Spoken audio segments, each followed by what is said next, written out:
Today you have to discuss the electric potential energy.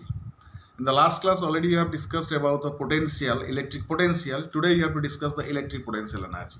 This electric potential energy, whenever you talk about the electric potential energy, and we should think for the class 11th. And in 11th you must be knowing about the gravitational potential energy. Gravitational potential energy, spring potential energy and electric potential energy. These three having the same concept because this potential energy of the system is obtained due to the conservative forces. Because you know the gravitational force is a conservative force, electric force is a conservative force, and spring force is also a conservative force. For any type of conservative forces, we will define only the change in potential energy, not the potential energy. So in these cases, we have to think for the what will be the change in potential energy in this case.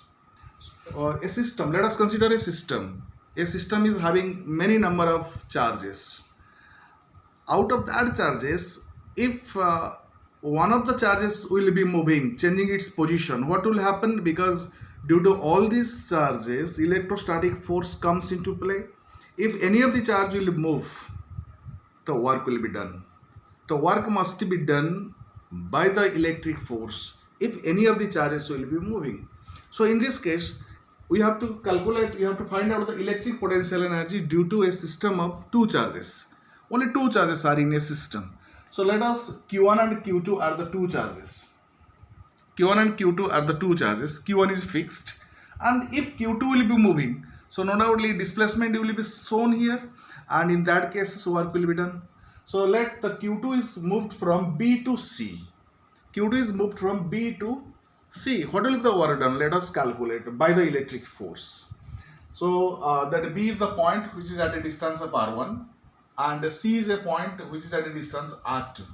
Whenever the charge Q2 is brought from B to C by the electrostatic force, by the electric force, then what will be the work done? If it moves from M to N, a very small distance dr, so work done will be the dW. So the work done by the electric force through the distance, whenever it is moving through the distance dr, is given by dW equal to F dr. So this is equal to force, that is the, what is the electrostatic force between Q1 and Q2? The electrostatic force between Q1 and Q2 equal to 1 upon 4 pi epsilon naught Q1 Q2 upon R square into dr. So what will be the total work done in taking charge Q2 from B to C? So total work done means we have to take the integration. Total work done equal to 1 upon 4 pi epsilon naught Q1 Q2 upon R square dot dr, and the limit is from R1 to R2 because the B is at R1 distance and C is at R2 distance. We are taking the Q2 charge from B to C, so limit will be taken from R1 to R2.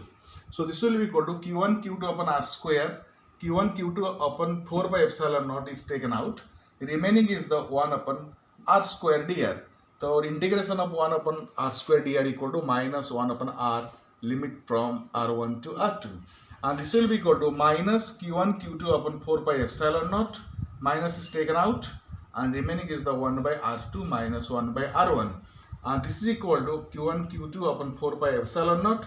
This minus is entered into the bracket. So again it will be shifted, that is 1 upon R1 minus 1 upon R2. So that is the total work done in taking the Q2 charge from B to C. And you know that is from the definition, that is change in potential energy. We are defining only the change in potential energy. The change in potential energy. So change in potential energy is the negative of work done. So UR2 minus UR1, final potential energy, and minus initial potential energy, that is the change in potential energy, that is equal to minus W. And this is equal to, you know, already you have calculated W equal to Q1 Q2 by 4 pi epsilon naught 1 upon R2 minus 1 upon R1, because this minus, due to this minus it is shifted, 1 upon R2 minus 1 upon R1. The important thing is that whenever you talk about the change in potential energy, what will happen, that 2 points should be considered. Here in these cases, if the charge Q2 is far away from the distance A, if point Q2 is far away from the Q1, so what will happen? The potential energy will be considered 0. If R2 will be infinite, if R2 is infinite, then potential energy 0. At infinite, we consider that potential energy 0.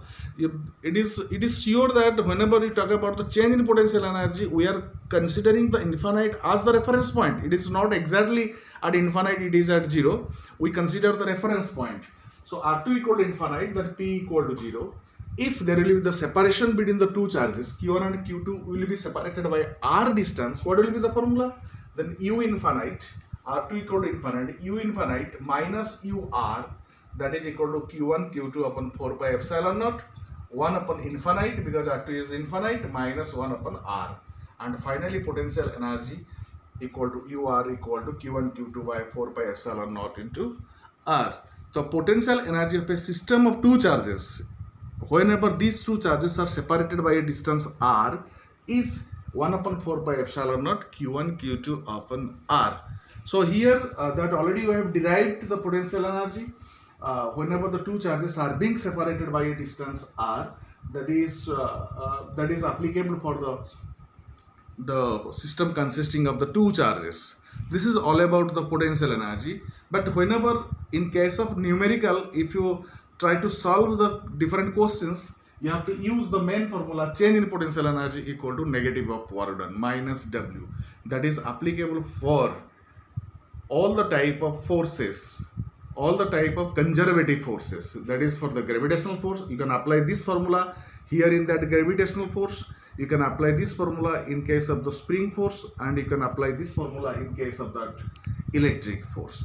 Thank you. On the next classes we will discuss, next video I will discuss that what will be the potential energy by electric potential at a point due to a single point charge. Thank you.